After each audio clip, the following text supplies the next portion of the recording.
ഈ ഒരു കുക്കർ എങ്ങനെയാണ് വർക്ക് ചെയ്യിപ്പിക്കേണ്ടത് എന്നുള്ളത് ഒരുപാട് പേർക്കുള്ളൊരു ഡൗട്ടാണ്. ഞാൻ വാങ്ങിയത് സ്കാഫറിൻ്റെ 6 ലിറ്റർ 4 ലിറ്റർ പോലുള്ള 2 കുക്കേഴ്സാണ്.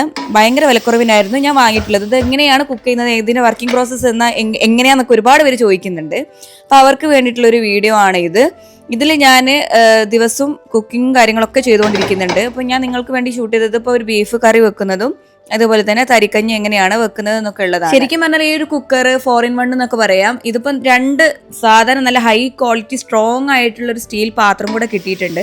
അപ്പം ഞാൻ ഇതിലിപ്പം അന്നൊക്കെ നമ്മുടെ റമദാനിലൊക്കെ നല്ല അടിപൊളിയായിട്ട് തരിക്കഞ്ഞിയും വേറെ വേറെ കറികളും പായസങ്ങളൊക്കെ ഞാൻ ഇതിൽ വെക്കാറുണ്ട്. അപ്പോൾ അങ്ങനെയുള്ളൊരു പാത്രമായിട്ട് നമുക്ക് റഫായിട്ട് യൂസ് ചെയ്യാൻ വേണ്ടി പറ്റും. നല്ല കട്ടിയുള്ളൊരു സ്റ്റീൽ പാത്രമാണ്, ഭയങ്കര സ്ട്രോങ് ആണ്. അപ്പോൾ അതുകൊണ്ട് നമുക്കത് ഡെയിലി യൂസ് ചെയ്യാൻ വേണ്ടി പറ്റും. കുക്കറിൻ്റെ ഒരു ഫംഗ്ഷൻ മാത്രമല്ല എന്നുള്ളത് നിങ്ങൾക്ക് അറിയാലോ. അപ്പോൾ ഞാൻ ഇതിലിപ്പോൾ ഇതാ ബീഫ് കറിയാണ് വെക്കുന്നത്, ബീഫ് വരട്ടാണ് ചെയ്യുന്നത് കേട്ടോ. അപ്പോൾ ഞാനിത് 2 എന്ന് പറയുന്ന ഒരു ഓപ്ഷൻ ഉണ്ടല്ലോ, ഇതുപോലെ ഇങ്ങനെ മാറ്റി വെക്കുക, 2ലേക്ക് മാറ്റുക. മീറ്റ് ആ ഒരു നമ്പറിലാണ് വേവുക. അപ്പോൾ റിപ്പീറ്റഡ് ആയിട്ട് നമ്മളുടെ സാധാരണ കുക്കറിൽ ഒരു 3-4 8 വിസിലൊക്കെയാണ് ഇവിടുത്തെ ബീഫ് വേവാൻ എടുക്കാറുള്ളത്.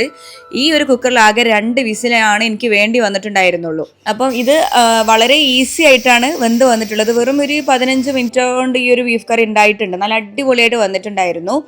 അപ്പം നല്ല അടിപൊളിയായിട്ട് ടേസ്റ്റിൽ കിട്ടിയിട്ടുണ്ട്, പെട്ടെന്ന് വെന്ത് കിട്ടിയിട്ടുണ്ട്. ഭയങ്കര സമയവും ലാഭവും കൂടെയാണ്. എൻ്റെ ഇവിടെയുള്ള എല്ലാ കുക്കേഴ്സും ഫുൾ പ്രശ്നമാണ്, ഫുൾ കംപ്ലൈൻ്റ് ആണ് ഓരോന്നും. ഞാൻ നാട്ടിൽ നിന്ന് വരുമ്പോൾ ഓരോരോ കുക്കർ ചെറിയ ലിറ്റേഴ്സിൻ്റെ ഒക്കെ ഇങ്ങനെ വാങ്ങിക്കൊണ്ടുവരാറാണ് പതിവ്.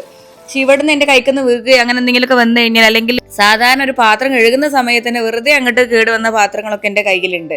അപ്പോൾ അതുകൊണ്ട് പിന്നെ നാട്ടിൽ നിന്ന് ഇതിൻ്റെ പാർട്സുകൾ ഞാൻ ഇങ്ങോട്ട് എത്തിക്കാറാണ്. അപ്പോൾ അതുകൊണ്ട് തന്നെ എൻ്റെ കയ്യിലുള്ള ഒരുപാട് കുക്കേഴ്സ് കേട് വന്നതുകൊണ്ട് എനിക്ക് മടുത്തു. ആ ഒരു ടൈപ്പ് ഓഫ് പാറ്റേൺ ഉള്ള കുക്കർ യൂസ് ചെയ്ത് എനിക്ക് മടുത്തിട്ടാണ് ഞാൻ ഈ ഒരു കുക്കർ വാങ്ങിയിട്ടുണ്ടായിരുന്നത്.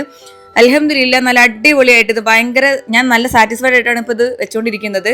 ഞാൻ ഈ അടുത്ത കാലത്ത് ഒരു 6 മാസമായിട്ടുള്ള ഈ ഒരു പുതിയ കുക്കർ വാങ്ങിയിട്ട്, ഞാൻ ആ ഷോപ്പിന്റെ പേരൊന്നും പറയുന്നില്ല, പാത്രം കഴുകിക്കൊണ്ടിരിക്കുമ്പോൾ കേടുവന്നതാണത്.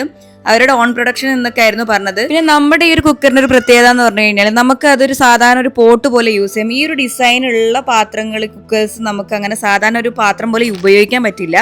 എപ്പോഴും അതിൻ്റെ വാസറൊക്കെ ഡാമേജ് നാട്ടിൽ നിന്ന് കൊണ്ടുവന്ന സ്റ്റോക്കാണ്. ഇപ്പോൾ ഞാൻ പൊട്ടിക്കാൻ വേണ്ടി പോവാണ്.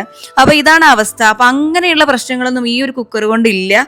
എന്ത് പറഞ്ഞാലും എൻ്റെ കയ്യിലുള്ള കുക്കർ വെച്ച് നോക്കുമ്പോൾ ഏറ്റവും ഹൈ ക്വാളിറ്റി ആയിട്ടുള്ള ഒരു കുക്കറും കൂടെയാണ് ഇത്. അപ്പോൾ ഞാൻ വാങ്ങിയത് ഇങ്ങനെ സൈലന്റ് മോഡിൽ വർക്ക് ചെയ്യുന്ന ഒരു തരം കുക്കറല്ല. കുറേ പേര് സൈലന്റ് മോഡിൽ വർക്ക് ചെയ്യുന്ന കുക്കർ വാങ്ങിയിട്ടുണ്ട്. അപ്പോൾ ആ കുക്കർ വാങ്ങുമ്പോൾ അതിൻ്റെ ഒരു ഡീറ്റെയിൽസ് ആയിട്ടുള്ള ഒരു ബുക്കും കാര്യങ്ങളൊക്കെ ഉണ്ട്. അപ്പോൾ അത് നോക്കിയിട്ട് കുക്ക് ചെയ്താൽ മതി. അപ്പോൾ ഇതിൻ്റെ ലിങ്ക് വേണ്ടവർ എനിക്ക് ഈ റീലൊന്ന് പ്രൈവറ്റ് ആയിട്ട് അയച്ചു തന്നു കഴിഞ്ഞാൽ അതിൻ്റെ ലിങ്കും കാര്യങ്ങളൊക്കെ ഞാൻ ഷെയർ ചെയ്യാം. പിന്നെ ഇതിന്റെ ലിങ്കും കാര്യങ്ങളൊക്കെ സ്റ്റോറിയിൽ ഓൾറെഡി കൊടുത്തിട്ടുണ്ടാവും. അപ്പോൾ അത്രയേ ഉള്ളൂ. ബൈ.